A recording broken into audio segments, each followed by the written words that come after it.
Hello and welcome guys. आज हमारा math का सेट चैप्टर का समुच्चय चैप्टर का पार्ट 1 है। इस पार्ट में हम देखेंगे कि एक्चुअल में सेट होता क्या है और इसको बनाने के जो तरीके हैं, इसको रिप्रेजेंट करने के दो तरीके होते हैं, सारणीबद्ध विधि और सेट बिल्डर फॉर्म। इस पार्ट में हम इसके बारे में जानेंगे। और यदि आप पूरा सेट चैप्टर पढ़ना चाहते हैं तो अर्श यूट्यूब चैनल पर पूरे प्ले लिस्ट अपलोडेड है। और साथ ही साथ chemistry like solid state chapter आप पूरा पढ़ना चाहते हैं तो अर्श यूट्यूब चैनल पर आप पूरी प्ले लिस्ट देख सकते हैं। Hello and welcome guys. आज हमारा जो अपना मैथ का चैप्टर है सेट यानी समुच्चय, मैथ समुच्चय सेट, उसका पार्ट 1 सेट समुच्चय, उसको आज हम स्टार्ट करने वाले हैं। क्योंकि सेट हमारे डेली लाइफ में भी यूज होता है। जैसे जैसे मम्मी घर पर चूड़ियां पहनती तो उसमें भी सेट कहते हैं, सेट मिलाओ सेट, है ना। तो सेट होता क्या है? समुच्चय बेसिकली मतलब कई सारी चीजों का संग्रह, कलेक्शन ऑफ गुड्स, यानी कि वस्तुओं का संग्रह, सल कलेक्शन। लेकिन कलेक्शन ऐसा थोड़ी है कुछ भी रख दो तो वो सेट हो जाएगा, नहीं। जैसे कहते हैं ना कि सेट नहीं बनता है, तो हर चीजें थोड़ी सेट बन जाती हैं। सेट वो बनती हैं जो रीअरेंज्ड होती हैं, है ना, जो अच्छे से व्यवस्थित होती हैं। जो चीज रीअरेंज्ड होती हैं वो सेट बनती है ना। और समुच्चय की हमें आवश्यकता क्यों पड़ी सेट की? तो जब ऐसा था ना कि कई सारी चीजें हो गई थी, बहुत सारी चीजों का सेट हो चुका था, तो उसको एक चीज में व्यवस्थित रखने के लिए हमने सेट का यूज किया, समुच्चय का। फॉर एग्जाम्पल, जैसे कि हमने कहा कि आपके पास नेचुरल नंबर कौन सी होती हैं? 1 2 3 4 5, ऐसे ही आपके पास अनंत। तो ये क्या आपके पास एक सेट हो गया कि ये एक सेट है, ये एक सेट है किसका? नेचुरल नंबर का सेट है। 1 से लेकर अनंत प्राकृतिक संख्याओं का एक समुच्चय है। समुच्चय कहने का मतलब संग्रह, लेकिन वो डिफाइंड होना चाहिए, सुप्रभावित होना चाहिए। जैसे आपका होल नंबर का एक समुच्चय देखें, है ना, आप होल नंबर मतलब पूर्ण संख्याओं का समुच्चय देखें तो 0 1 2 ऐसे ही अनंत तक, ये आपका पूर्ण संख्याओं का एक समुच्चय है। ठीक है, समुच्चय मतलब डिफाइंड होना चाहिए। ऐसा थोड़ी कुछ भी रख दो सेट बन जाएगा, नहीं नहीं नहीं, डिफाइंड होना चाहिए, उसे हम समुच्चय कहेंगे। ऐसा थोड़ी है आप कहोगे कि एक स्कूल है ना, उसमें 10 बच्चे हैं, 10 स्टूडेंट है, बच्चे नहीं स्टूडेंट है ना। तो 10 स्टूडेंट में 5 होशियार है और 5 गधा है, मतलब 5 होशियार और 5 थोड़े नॉर्मल है। तो आप ऐसा थोड़ी है कि आप उनके दिमाग में बैठे हैं कि आपने पता कर लिया कि वो होशियार है और वो गधा है, ऐसा कुछ भी नहीं होता है। तो ये पूर्ण रूप से डिफाइंड नहीं है, ये सुपरिभाषित नहीं है।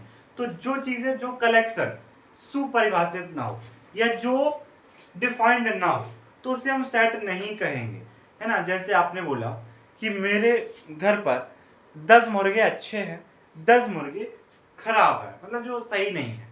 लेकिन दूसरा व्यक्ति आएगा, वो कहेगा कि 8 मुर्गे अच्छे हैं, तीसरा आएगा वो कुछ और कहेगा। तो ये चीज ऐसा थोड़ी है कि यूनिवर्सल सही है, ये चीज तो हर इंसान के अनुसार बदली जा सकती है। इट मीन्स ये डिफाइंड नहीं है, इट्स नॉट डिफाइंड, है ना। तो इसको हम समुच्चय में नहीं रखेंगे। लेकिन आपसे बोला जाए कि इंडिया में अपने भारत में कितने राज्य टोटल? I think 28।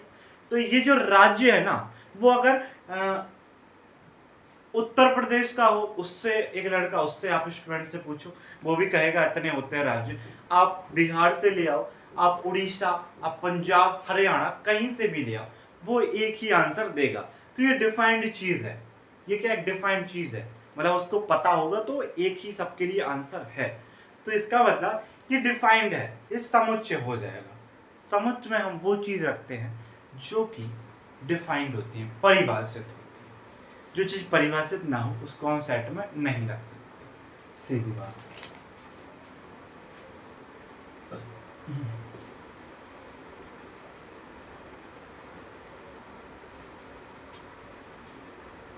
तो यदि अगर हम डेफिनेशन देखें तो डेफिनेशन, एक सेकंड, डेफिनेशन क्या कह रही है?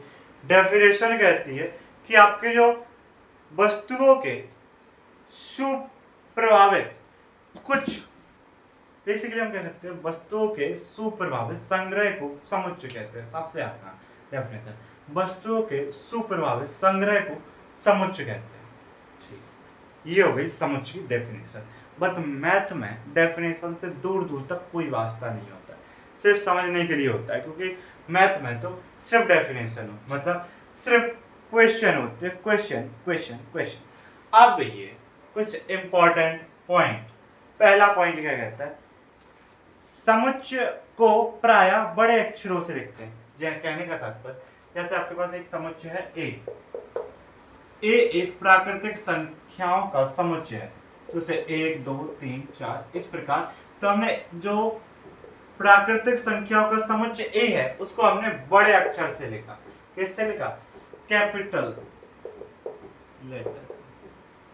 पहला पॉइंट क्लियर है। दूसरा पॉइंट देखते हैं। दूसरा पॉइंट कहता है समुच्चय की वस्तुओं को उसका सदस्य या अवयव कहा जाता है। देखो, एलिमेंट, एलिमेंट क्या होता है? बेसिकली एलिमेंट, जैसे आपके पास ये एक समुच्चय है, तो ये समुच्चय है, बेसिकली ये ए समुच्चय है। तो ए समुच्चय में जो आपके अवयव हैं, ये जो आपके पास संख्याएं हैं 1 2 3 4, तो समुच्चय में जो संख्याएं होती हैं जो ब्रैकेट के अंदर लिखी जाती हैं उनको हम बोलते हैं अवयव या एलिमेंट, इंग्लिश में एलिमेंट। ये भी एक एलिमेंट है, ये भी एक एलिमेंट है, तो ये सभी के अवयव हैं। ठीक है, एलिमेंट। तो जब हम सेट में देखेंगे तो इनको अवयव यूज करेंगे, ना कोई संख्या। मतलब इनको हम क्या बोलेंगे? अवयव बोलेंगे, सीधी बात। समुच्चय के अवयवों को छोटे अक्षर से लिखा जाता है। कहने का तात्पर्य, जैसे आपके पास एक समुच्चय है ए, तो समुच्चय के लिए हम बड़ा कैपिटल यूज करते हैं, लेकिन आपको अवयव लिखने हैं तो उसे छोटे रूप में लिखेंगे, ए बी सी, इस तरीके से, है ना, स्मॉल स्मॉल। लेकिन आप कहोगे कि मैथ में क्या स्मॉल होता है, तो उसमें नहीं। अगर हमें इंग्लिश में अल्फाबेट ले रहे हैं, अगर एक समुच्चय को रैंडमली मान रहे हैं, कोई स्पेसिफिक नहीं है, तो आप समुच्चय को एक कैपिटल से लेंगे और अवयवों को हम स्मॉल लेटर से लेंगे। ठीक है। समुच्चय में किसी अवयव की उपस्थिति को दर्शाने के लिए एप्सिलॉन, देखो ये होता है साइन एप्सिलॉन का, एप्सिलॉन, ये किसका साइन है? एप्सिलॉन। तो आपको समुच्चय में किसी अवयव की उपस्थिति को दर्शाने के लिए एप्सिलॉन का उपयोग किया जाता है। एप्सिलॉन एक ग्रीक शब्द है। एप्सिलॉन क्या है? ग्रीक भाषा का शब्द है, ये तो फालतू की नॉलेज है। एप्सिलॉन एक ग्रीक भाषा का अर्थ है, जिसका अर्थ होता है संबंधित है, या इसको हम कहेंगे बिलोंग्स टू, क्या कहेंगे? Belongs to. बेसिकली इसको हम जब पढ़ेंगे तो एप्सिलॉन पढ़ेंगे या फिर बिलोंग्स टू, मतलब ऐसा कह सकते हैं। एप्सिलॉन मतलब सीधा सीधा ये बताएगा कि कोई अवयव उपस्थित है, अवयव की उपस्थिति को बताता है। किसकी उपस्थिति को? अवयव की। अवयवों की उपस्थिति कौन बताता है? आपका एप्सिलॉन। कहने का तात्पर्य, एप्सिलॉन का अर्थ होता है बिलोंग्स टू। कहने का मतलब, देखो ये जो अवयव है ए अवयव बिलोंग कर रहा है ए से, मतलब ए अवयव ए से संबंधित है। जो स्मॉल ए अवयव है वो कैपिटल ए, जो कि आपका एक समुच्चय है, मतलब जो आपका ए अवयव है वो कैपिटल ए जो एक समुच्चय है उससे संबंधित है, इससे बिलोंग कर रहा है, बिलोंग्स टू। इसका अर्थ है ए बिलोंग्स टू ए, यानी कि ए अवयव ए समुच्चय से संबंधित है या उपस्थित है, सीधी बात है ना। ठीक है। इसके बाद समुच्चय में किसी अवयव की अनुपस्थिति को दर्शाने के लिए डज नॉट बिलोंग्स टू, इसका अर्थ होता है does not belongs to, does not belongs to।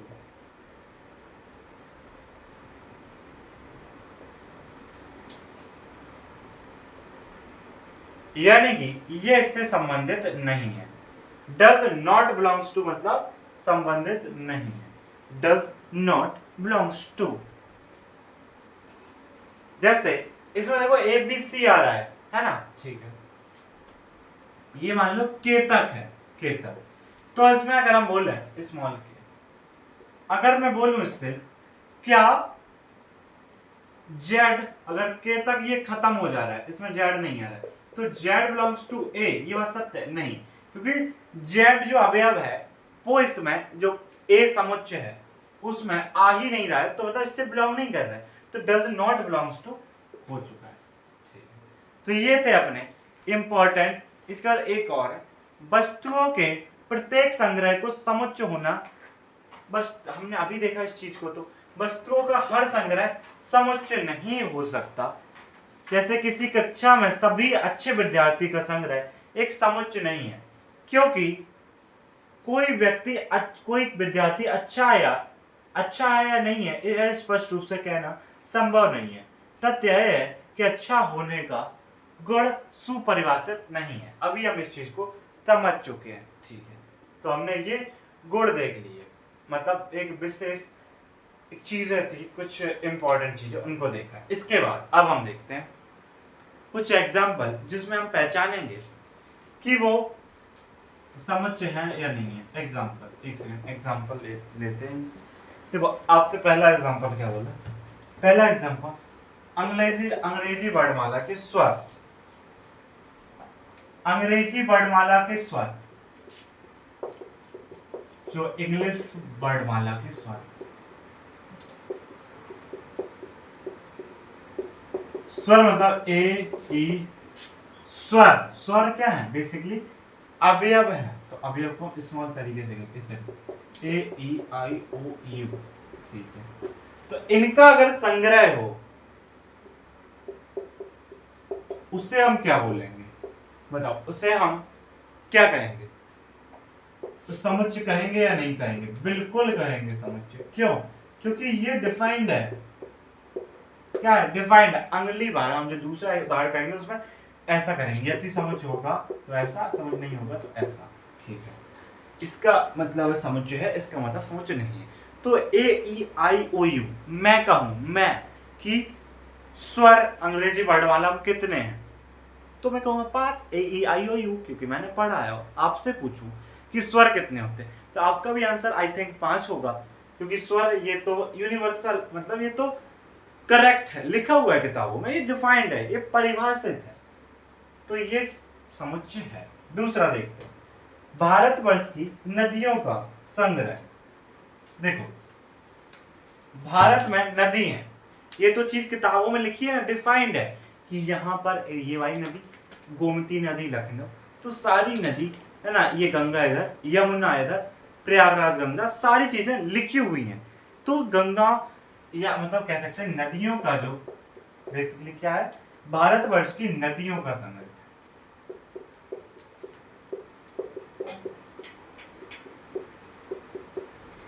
नदियों, नादियों नहीं, नदियों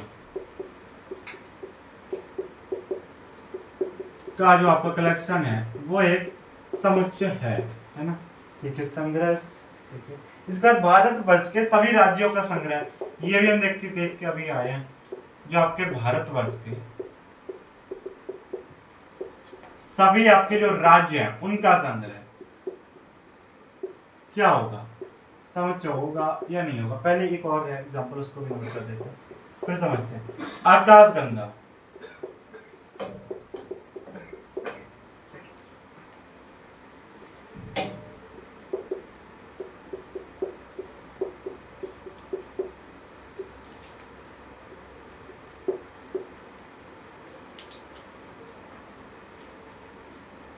सितारों का संग्रह।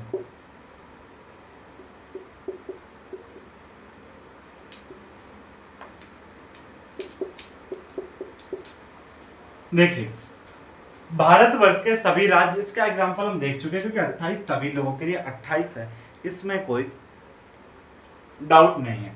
आकाशगंगा के सितारों का संग्रह, देखिए ऊपर आसमान में आपको, एक सेकंड, जो आपको सितारा दिख रहे हैं, ठीक है, उन सितारों का संग्रह आप कहेंगे मैं तो इनको गिन ही नहीं सकता, तो आप नहीं गिन सकते, लेकिन ये परिभाषित है, डिफाइंड है, ये करना संभव है यदि आप कोई है इतना महानुभाव जो ऐसा कर सकता है। लेकिन हम नहीं गिन सकते नॉर्मली, अभी तो संभव नहीं है, बहुत सारे हैं, लेकिन ये चीज डिफाइंड तो है ना, हम तो कर सकते हैं ऐसा, ऐसा किया जा सकता है, ये परिभाषित है ना, ऐसा किया जा सकता है, तो ये भी एक समुच्चय होगा।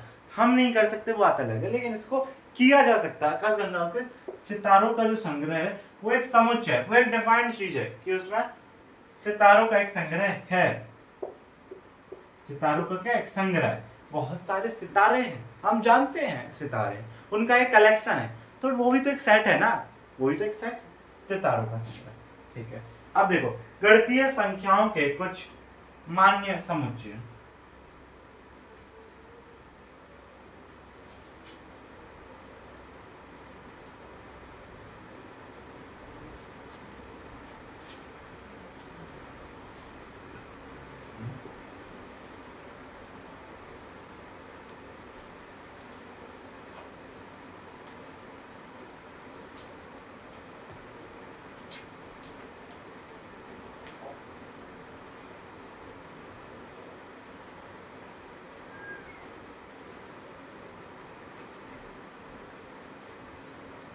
देखिए क्या कह रहा है, गणितीय संख्याओं के कुछ मान्य समुच्चय।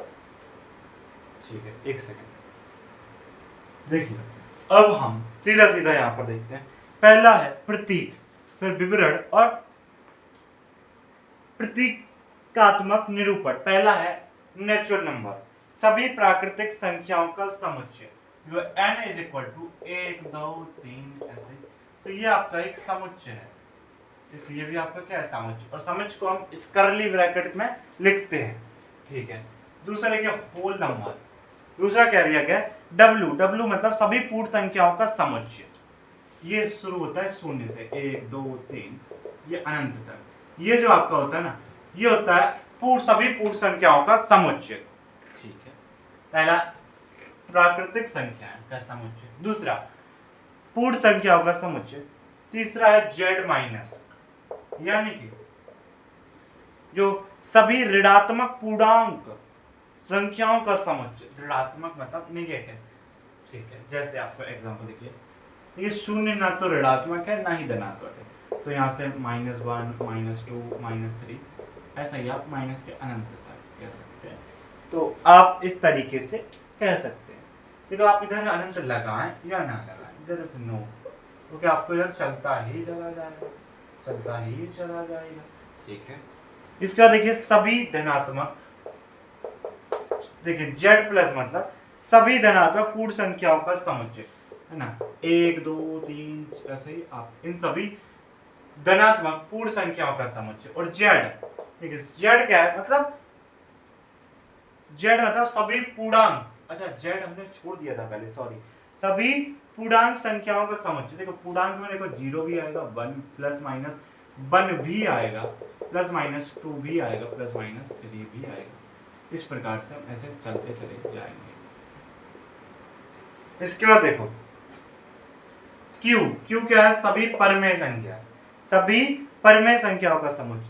परमेय संख्या बेसिकली p बाई q के रूप में लिख सके, p और q आपके क्या होना चाहिए, इंटीजर होना चाहिए, integer, q does not, integer मतलब पूर्णांक है ना, इस तरीके से, तो इस तरीके से हम परमेय संख्या लिख सकते हैं। ठीक है, परमेय के बाद अपरमेय i, सभी अपरमेय संख्याओं का समुच्चय q, देखो आप यहाँ पर कहेंगे, ये देखो एक रोस्टर फॉर्म है, ये देखो इसको हम ही समझेंगे, ये लिखा हुआ है आपका सारणीबद्ध रूप में, और ये आपका रोस्टर फॉर्म में लिखा है, मतलब निर्माण विधि में है ना, निर्माण विधि q, ये आपका लगा है कौन सा साइन q, और q जो आपका है वो डज नॉट बिलोंग्स टू परमेय संख्या, मतलब परमेय संख्या को छोड़कर सभी जो आपकी संख्याएं हैं वो किस में आ जाएगी, अपरमेय संख्या। और जो r है रियल नंबर मतलब वास्तविक, सभी वास्तविक संख्याओं का समुच्चय, उसमें आपके नेचुरल नंबर ले लो, प्राकृतिक संख्याएं सभी रख दो है ना, आप अपनी होल नंबर रख दो, मतलब सभी जितनी भी अभी तक होने पड़ी आप उसमें अपने सारे इंटीजर रख दो, परमेय रख दो, अपरमेय, उन सभी का समुच्चय एक वास्तविक संख्या का समुच्चय होता है। इसके बाद देखो आपके पास होता है सी। सी क्या है? सभी सम्मिश्र संख्याओं का समुच्चय। ये basically x plus I J I Y, और जहां पर आपका x comma Y belongs to r, y does not equal शून्य। ये जो आपका एक समुच्चय निकल के आएगा वो सम्मिश्र संख्याओं का समुच्चय निकल के आएगा। तो हमने इसको देखा, गणितीय संख्याओं के कुछ मान्य समुच्चय।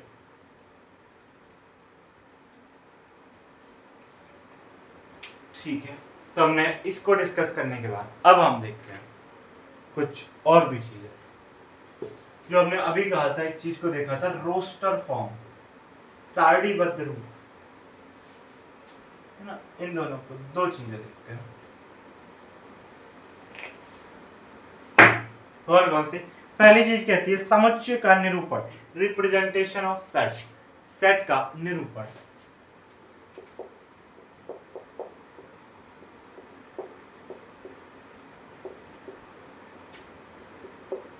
आप सेट को कैसे रिप्रेजेंट करेंगे, है ना। समुच्चय का रिप्रेजेंटेशन तो दो तरीके से कर सकते हैं आप। कितने तरीके से? दो तरीके से। पहला है सारणीबद्ध या सूची या तालिका विधि, सबसे अच्छा तो सारणीबद्ध, या आप इसको तालिका, या फिर आपको इसको जो सूची विधि भी कह सकते हैं। तो सारणीबद्ध रूप जिसे आप रोस्टर फॉर्म में कहते हैं, रोस्टर मेथड, सारणीबद्ध विधि, है ना। ठीक है, इसके बाद समुच्चय निर्माण विधि, दूसरी जो विधि है उसको हम कहते हैं समुच्चय निर्माण विधि। कौन सी विधि? समुच्चय निर्माण विधि, या फिर आप उसको गुण विधि भी कह सकते हैं। पहली विधि समुच्चय निर्माण विधि,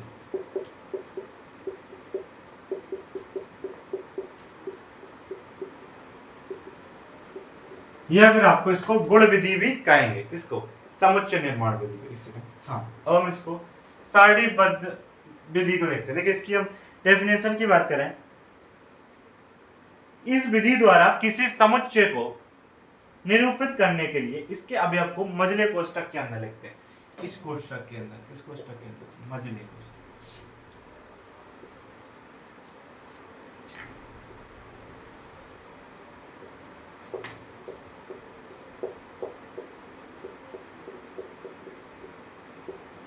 है ना, किस कोष्ठक के अंदर? मझले कोष्ठक के अंदर रखते हैं। ठीक है, जैसे आपके पास ए एक अवयव है जिसमें 1 2 3 4 ये सभी आ रहे हैं। तो हमने इस विधि से इसको इस प्रकार लिख दिया। आपसे बोला जाए ए एक प्राकृतिक संख्याओं का समुच्चय है, तो हम एक मझला कोष्ठक लगाएंगे, उसमें जो अवयव आएंगे। एक बेसिकली प्राकृतिक संख्या क्या होती है? 1 2 3 4 5 6 7 8 9। तो मझले कोष्ठक के अंदर आपको ये सारी संख्याओं को लिख देना है। ये आपका एक सारणीबद्ध तरीका होगा, सीधा सीधा, बहुत मतलब लंबा चौड़ा नहीं खींचेंगे, सीधा कॉन्सेप्ट की बात करेंगे। सारणीबद्ध विधि में हम कोई भी जो आपके सभी अवयव होंगे, कोई भी नहीं, सिर्फ मैं जो आपके एलिमेंट्स होंगे, अवयव होंगे, उनको आप मझले कोष्ठक के बीच में रखेंगे। किसके बीच में? मझले कोष्ठक के बीच में। जैसे आपका एक नेचुरल नंबर का संग्रह है जिसमें हमने 1 2 3 4 ये सभी क्या रखे हैं? नेचुरल नंबर, प्राकृतिक संख्या रखी हुई है। तो ये आपका एक तरीका हो गया। ठीक है, अवयव आपने इसमें रखे। देखो कुछ विशेष चीजें इसी से रिलेटेड, आइए उसको देखते हैं। हाँ, अभी हम सारणीबद्ध की कुछ विशेष चीजें देख लेते हैं, फिर उसके बाद कुछ क्वेश्चन दिए गए उनको देखते हैं।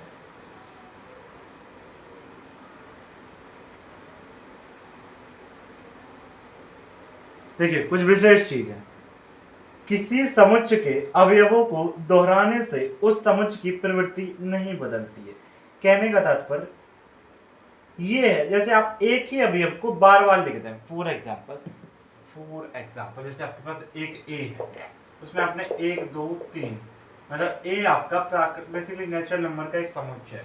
उसे आपने फिर से एक दो मतलब एक एक बार बार फिर लिख दिया, दो तीन बार लिख दिया, तो आपको इससे कोई फायदा होने वाला नहीं है, क्योंकि समुच्चय में आप किसी भी अवयव को दोहराने से उस समुच्चय की प्रवृत्ति नहीं बदलती, उसकी जो क्वालिटी, आपकी जो प्रवृत्ति है वो चेंज नहीं होती। ठीक है, किसी समुच्चय में अवयवों के क्रम ऑर्डर का कोई महत्व नहीं होता है, अर्थात सारणी रूप में अवयव जिस क्रम में सूचीबद्ध होते हैं वह अर्थहीन है। कहने का मतलब ये है, जैसे आपके पास एक समुच्चय है ए, उसमें आपको ए बी सी दिया गया, आप चाहे उसको मान लो ये छोड़ो, जैसे आपके पास एक नेचुरल नंबर का एक समुच्चय है 1 2 3, आप इस तरीके से लिखते हैं।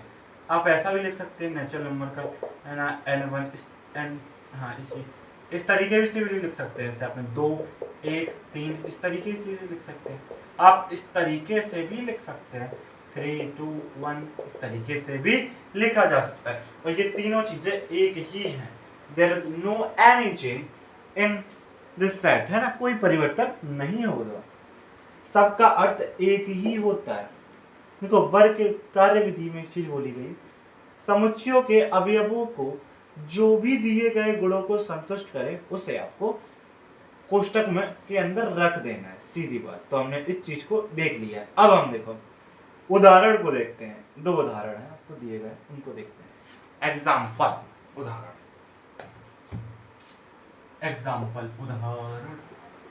पहला देखो उदाहरण में आपसे क्या बोला गया, उदाहरण में बोला गया 11 से कम सभी धनात्मक विषम पूर्णांक का समुच्चय निम्न प्रकार वर्णित किया जाता है। बताओ, मतलब किस प्रकार वर्णित करेंगे, किसका, विषम धनात्मक पूर्णांक, ये धनात्मक विषम पूर्णांक है ना, बेसिकली ये विषम धनात्मक विषम पूर्णांक। तो इसका जो समुच्चय होगा ना वो हम इस प्रकार लिखेंगे। सबसे पहले हमें किस विधि से लिखना है, हम बात कर रहे हैं कैसे, सारणीबद्ध विधि से। तो सारणीबद्ध विधि से सबसे पहले जो अवयव संतुष्ट करें उस चीज को, जो आपसे चीज पूछी गई है उनको आप मझले कोष्टक के अंदर रख दें। जैसे इसमें आपको कौन कौन से संतुष्ट करेंगे, बेसिकली उसने किससे, 11 से कम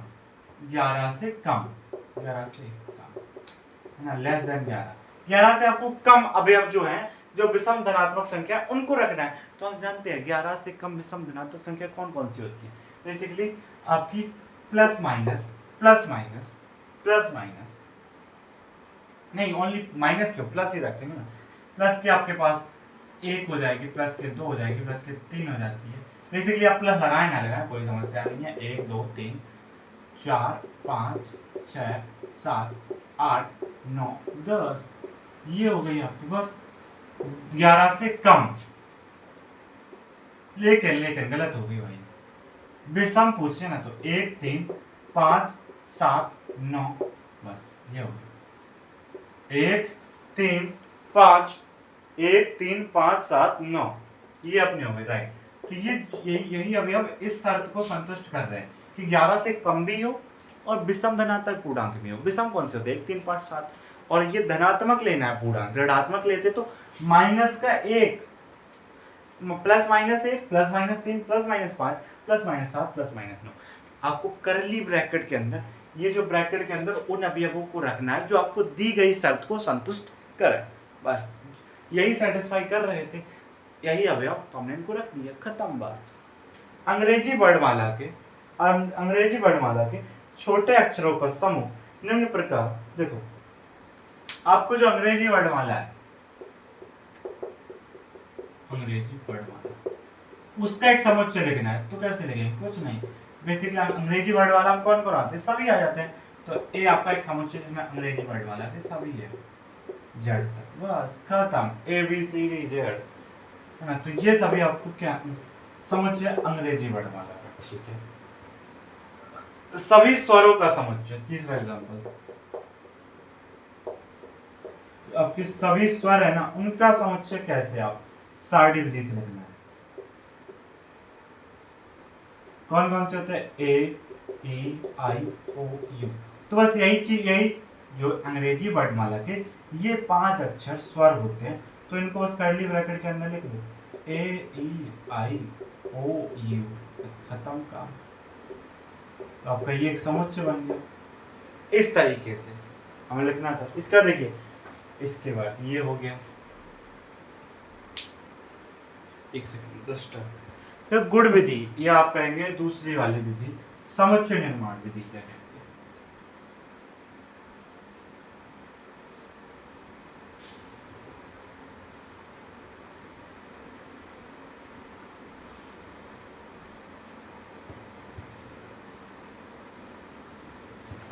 समुच्चय निर्माण विधि, समुच्चय निर्माण विधि, एक सेकंड। समुच्चय को इस विधि से प्रकट करने के लिए हम समुच्चय अवयवों को सामान्य गुण का उल्लेख करते हैं, जिसके आधार पर इसके अवयवों को सुनिश्चित करने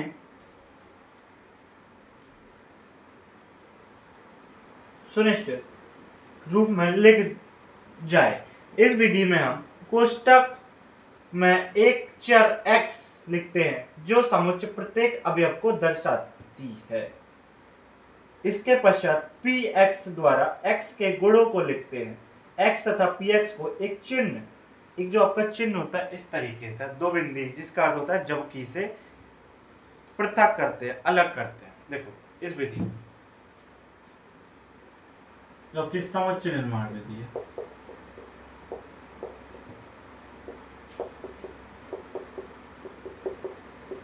उस विधि में कुछ नहीं होता, कुछ नहीं होता।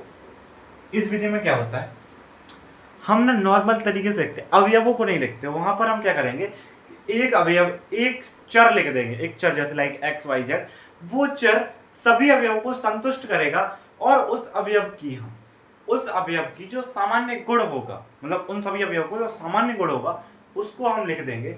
और चर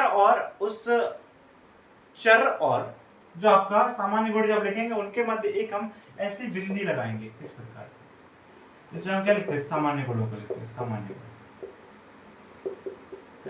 इसका अर्थ होता है जबकि, क्या होता है, जबकि, ठीक है।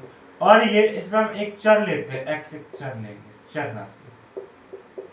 जैसे लाइक आपने लिया p ऑफ x, तो उसको आपको पहले ब्रैकेट इसमें भी लेना है, ब्रैकेट भूलना जाना रे, है ना, ब्रैकेट।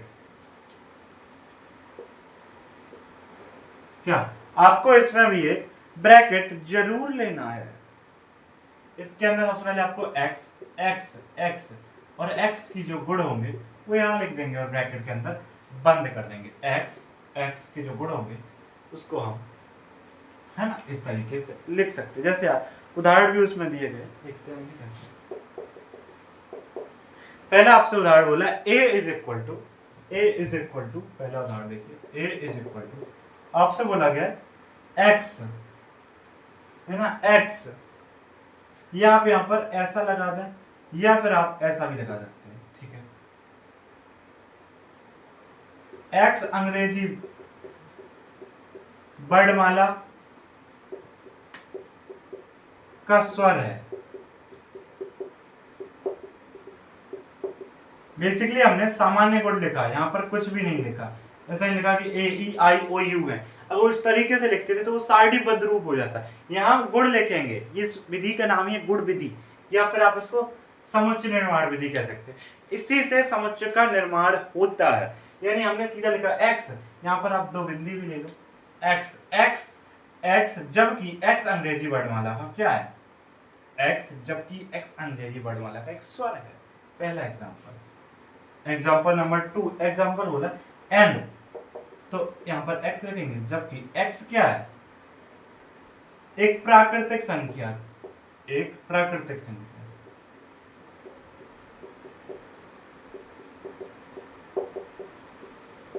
तो प्राकृतिक संख्या तो बहुत सारी होती हैं, तो मतलब वहां पर सारी प्राकृतिक संख्याओं का एक समुच्चय हमने लिख दिया, ठीक है। तीसरा एग्जांपल बोला a, जैसे तीसरा एग्जांपल बोला a आपका जो है उसमें जो x है वो x, जबकि x एक अभाज्य संख्या, x क्या है, एक अभाज्य संख्या, x बेसिकली एक अभाज्य संख्या है। और इसमें एक शर्त भी बोल दी गई है, जो 15 से छोटी है, किससे छोटी है, 15 से,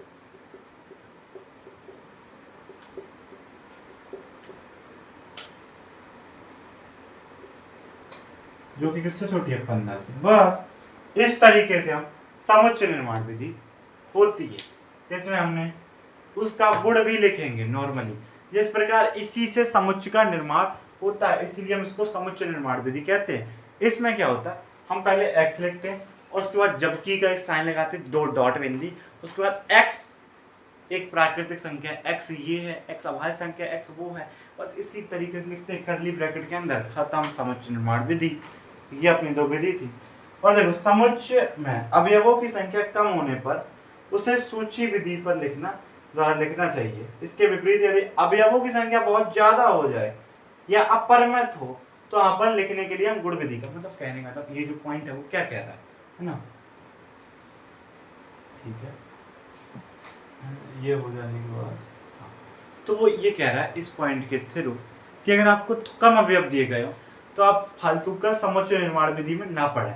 आप नॉर्मली जो सारणीबद्ध रूप है, रोस्टर फॉर्म है, उसमें आप नॉर्मली अवयवों को लिख सकते हैं। लेकिन आपके पास कई सारे बड़े अवयव, बहुत सारे अवयव आ रहे हैं, तो उसमें आप किसका यूज करें, उसमें आप सारणीबद्ध नहीं, जो आपका समुच्चय निर्माण विधि उसका यूज करें। ठीक है, अब हम ये हमने एग्जाम्पल भी देखी, इस तरीके से होते हैं। ठीक है, अब हम देखते हैं तुलनात्मक अध्ययन।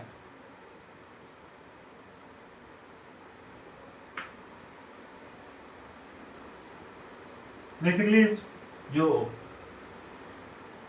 हम एक तुलना करेंगे दोनों में, रोस्टर में और उसमें, दोनों में। पहले क्या बोला गया, देखिए पहले में तुलना अध्ययन, तुलनात्मक अध्ययन, पहले आपको एक स्टेटमेंट दिया गया, 20 व 30 के बीच आने वाली प्राकृतिक संख्या। तो 20 और 30 के बीच में, मतलब 20 और 30 को छोड़कर, तो जब हम रोस्टर फॉर्म में लिखेंगे तो 21, 22, 23, 24, 25, 26, 27, 28, 29 ये हो जाएंगे आपकी सारणीबद्ध में। और यदि हम समुच्चय निर्माण विधि, तो हमने क्या कहा था, सबसे पहले देखो इसका एक तरीका है, क्या तरीका है कि समुच्चय निर्माण विधि से समुच्चय लिखने के लिए गुण px को ज्ञात कीजिए जिससे समुच्चय के अवयव संतुष्ट करते हो, उसको आपको उसमें ले लेना है। बेसिकली हम क्या करेंगे, सबसे पहले कर्ली ब्रैकेट लेंगे, उसके अंदर x रखेंगे, तो x हमने क्या कहा, जबकि का साइन लगाएंगे, जबकि मतलब पहले को x लिखना है कर्ली ब्रैकेट के अंदर, फिर उसके पास 2 डॉट बिंदी जिसका अर्थ होता है जबकि, फिर आपको x की प्रॉपर्टी लिख देना है। x क्या है, बेसिकली x एक नेचुरल नंबर है, या आप x एक प्राकृतिक संख्या हिंदी में लिखना चाहें तो x एक प्राकृतिक संख्या है, जबकि फिर एक डॉट का साइन लगाएंगे। तो जबकि जब देखो हम नई प्रॉपर्टी या इसके बारे में कुछ और लिखना चाहते हैं तो हम 2 डॉट बिंदी का यूज करेंगे। ठीक है, x जो है वो 20 से 30 के बीच में आ रहा है, x is greater than 20 but less than 30। ठीक है, अंग्रेजी वर्णमाला के स्वरों का संग्रह। तो देखो सारणीबद्ध में तो ए ई आई ओ यू, और जब हम रोस्टर मतलब समुच्चय निर्माण विधि में जाएंगे तो हम एक कर्ली ब्रैकेट लेंगे, x लिखेंगे, और फिर जबकि x जो है वो अंग्रेजी वर्णमाला का स्वर है, बस खत्म। तो थर्ड जो है वो दिया गया 1991 के लोकसभा के 6 सभापतियों को समुच्चय। तो अब रोस्टर में आप नॉर्मली नाम लिख देंगे, जैसे पाटिल, संगमा, बाल योगी, जोशी और सोमनाथ तथा मीरा कुमार, ये सभापति थे। और जब हमें समुच्चय निर्माण विधि में लिखना है तो कर्ली ब्रैकेट x, जबकि x 1991 के सभापतियों के या 1991 के बाद, अच्छा लोकसभा के सभापति है, अच्छा बोला गया 1991 से या 1991 के बाद। ठीक है, जब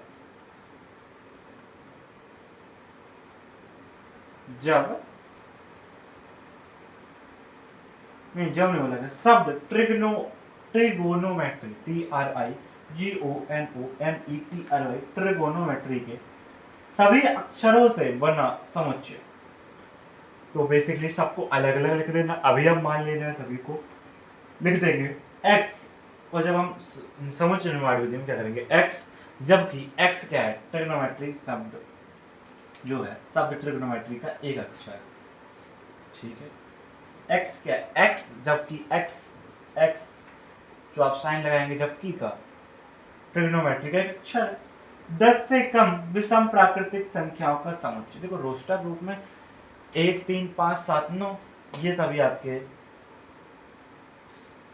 विषम प्राकृतिक संख्या का समुच्चय। और जब हम उसमें करेंगे किसमें, समुच्चय निर्माण में, तो x x x 10 से कम जो विषम प्राकृतिक संख्या है, बस 10 से कम प्राकृतिक संख्या है। तो ये हो गया अपना तुलनात्मक अध्ययन ना, एक दूसरे में आप तुलना कर दी हमने एक बेसिकली।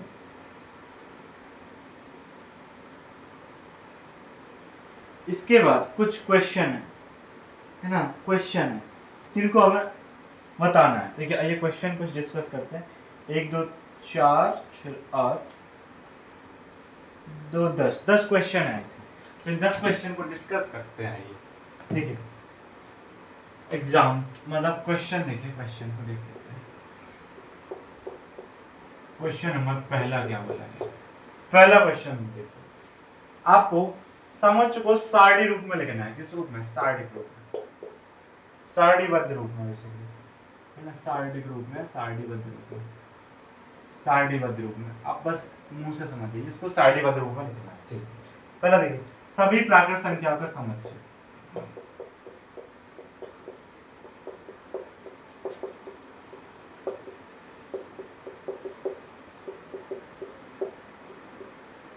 तो आपका देखिए प्राकृत संख्याओं के समुच्चय को आप कैसे लिख सकते हैं, 1 2 3 अनंत, बस ऐसे कर दिया। तो ये हो गया आपका सारणीबद्ध तरीका। नॉर्मल आसान क्वेश्चन पहले भी हम देख चुके हैं, तो इस पर हमें वक्त नहीं लगाना।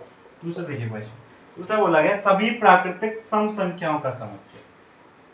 सभी प्राकृतिक सम संख्याओं का, ठीक है, प्राकृतिक सम, सम बोला गया है बेसिकली, क्या बोला गया, सम, इवन, नो ना कि ऑड, सम प्राकृतिक संख्याओं का।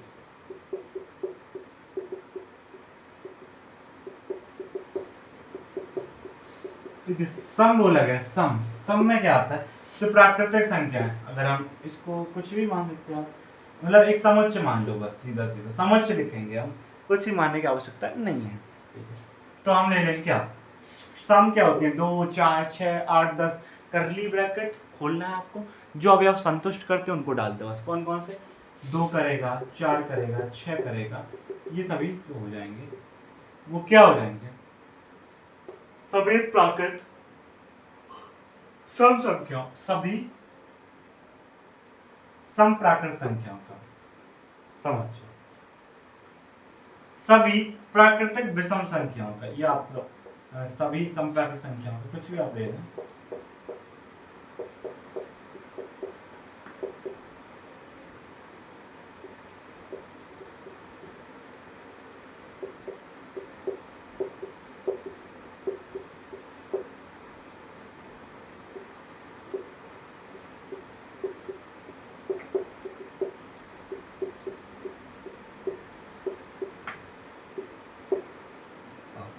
तो अगर हम यहां पर जो बनाए क्या, समुच्चय,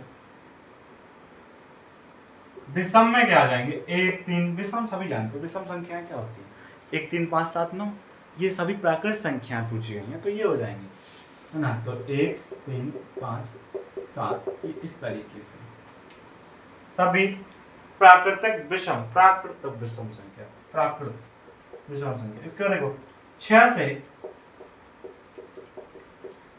से 14 के बीच, किसके बीच, 6 से 14 के बीच सभी, 6 से 14 के बीच सभी विषम धनात्मक संख्याओं का, सभी विषम धनात्मक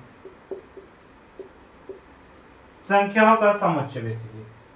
6 से 14 के बीच सभी विषम धनात्मक संख्या क्या है, देखिए 6 से 14 के बीच विषम मतलब 1 3 5 7 9, लेकिन 6 से 14 के बीच कौन कौन से आएंगे, देखो 6 के बाद एक 7 आएगी, एक सम संख्या, सॉरी विषम संख्या, विषम और धनात्मक, ठीक है। और 7 के बाद 9 भी आ जाएगी इसमें, 7 9, 11 भी आ जाएगी, 13 भी आ जाएगी, लेकिन 14 नहीं आएगी क्योंकि इसके बीच पूछा है। 6 और 14 के बीच 7, 9, 11 और ये जो 13 है ये आपके विषम धनात्मक संख्याओं का आपका एक समुच्चय है। तो ये हमने क्या बनाया, सारणीबद्ध रूप,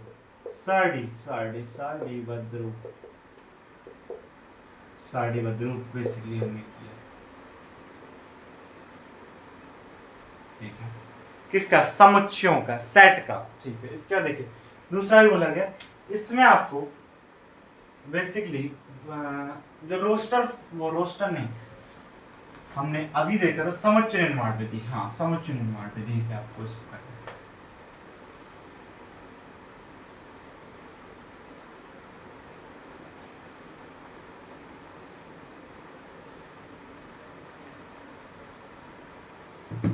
क्वेश्चन नंबर आपसे जो बोला गया है आपका फोर्थ तो आई थिंक हो चुका था, फिफ्थ देखते हैं। फिफ्थ में आपको समुच्चय को किस में बदलना है, बेसिकली समुच्चय निर्माण विधि में। किसमें, समुच्चय निर्माण विधि में।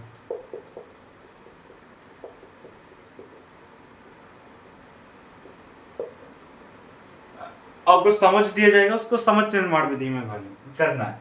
क्योंकि समुच्चय आपको दिया गया 1, 3, 5, ए आपको एक दिया गया 1, 3, 5 नहीं 2, 3, 4, 5, 6, 7।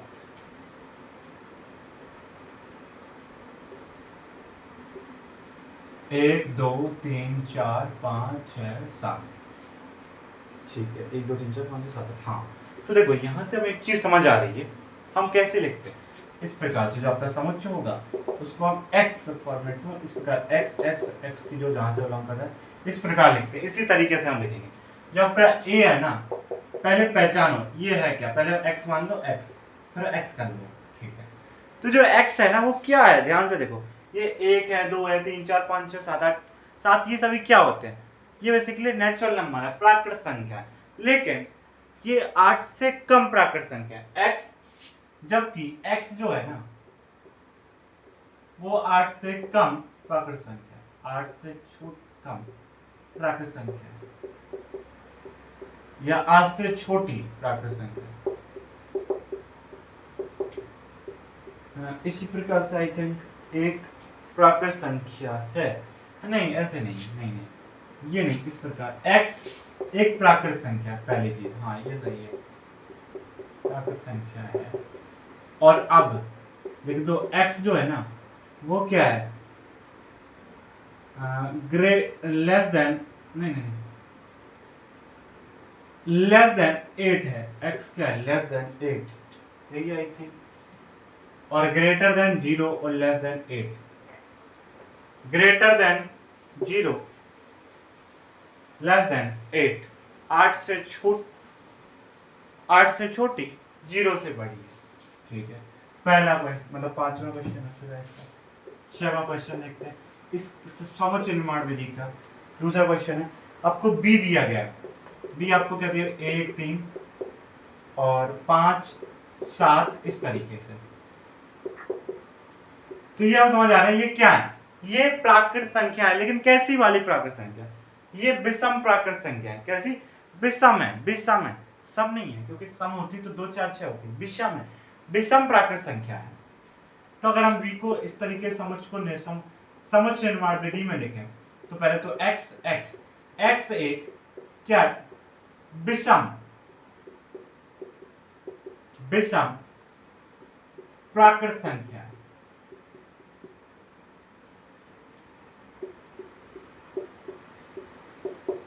और जो x है ना वो ग्रेटर देन 0, बट अभी अनंत तक जा रहा है, नहीं मतलब अब ये कुछ लिखने की आवश्यकता ही नहीं है, क्योंकि वो चलता चला जा रहा है, चलता है, आई थिंक नहीं रुक रहा है। हाँ, x एक विषम प्राकृत संख्या है, वेरी गुड।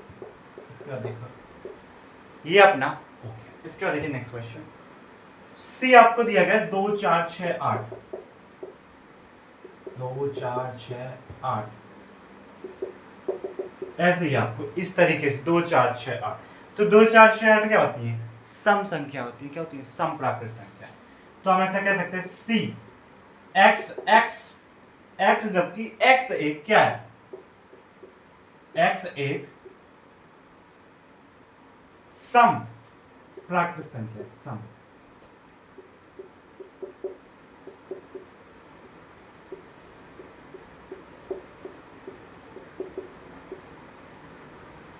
x का एक सम प्राकृत संख्या, क्या है? x एक सम प्राकृत संख्या, x एक सम प्राकृतिक संख्या है। इस तरीके से हम c जो आपका समुच्चय है उसको हम किस में लिख सकते हैं? आप एक समुच्चय निर्माण विधि में, बेसिकली, है ना, सेट होल्डर मेथड से, सेट होल्डर फॉर्म में।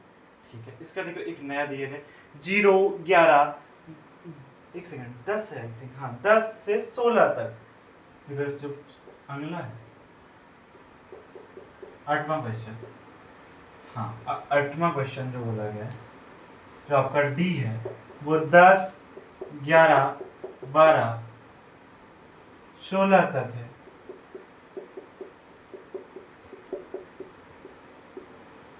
x जो है ना वो 16 तक है, तो ये 10 11 12 13 x बेसिकली 10 11 12 होती क्या है? प्राकृतिक संख्या। तो यदि हम इस तरीके से लिखना चाहें, देखो d जो है ना वो एक, मतलब d है ना एक समुच्चय है, उसमें जो हमने मान x जबकि x क्या है? एक प्राकृत संख्या, लेकिन वो कहां से कहां तक आ रही है? x जो है ना वो लेस देन, मतलब ग्रेटर देन कितनी है? Greater than 9 but less than 16, मतलब 9 से बड़ी है। देखो हम इसके लिए ऐसा साइन यूज करेंगे जबकि के लिए, आई थिंक, लेकिन जबकि अब यूज नहीं करेंगे। जब हमने इधर भी एक न्यूमेरिकल चीज लिखी हो, जैसे x बिलोंग्स टू, इस तरह लिख देते, फिर आपको लिखना होता है ये, तो हम ये यूज करेंगे, है ना।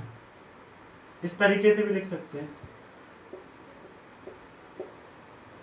है ना। तो x एक प्राकृत संख्या है जो कि एक सेकंड 16 तक है, तो यहाँ 17 होगा ना, 9 से बड़ी और 17 से छोटी x है। ठीक है, ये हमने 8 क्वेश्चन देख लिए। 8वां क्वेश्चन हो चुका है, आई थिंक। इस बार ये 9 और 10 दो क्वेश्चन और देखते हैं।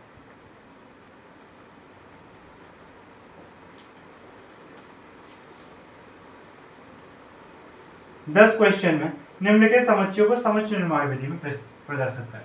बेसिकली जो अभी हम देख रहे हैं सेट होल्डर फॉर्म, उसी में लिखना है इस क्वेश्चन को।